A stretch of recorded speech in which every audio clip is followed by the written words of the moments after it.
how to cook a fried egg.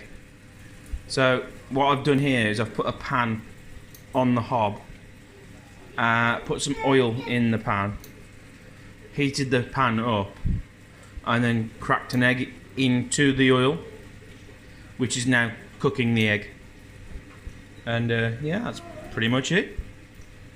What you can do if you're feeling like it's not quite cooked enough is you just get yourself a little spoon, like, and then you just get the oil and you just flick it over, just so that it cooks the top of the egg, because the heat from the oil is then going onto the top of the egg and that cooks it.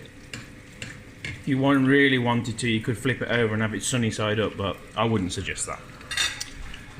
So yeah, that's going to be done in a couple of minutes. Depends on how much you like your egg cooked. If you want it a bit more, and it's going to be a bit more hard on the yolk.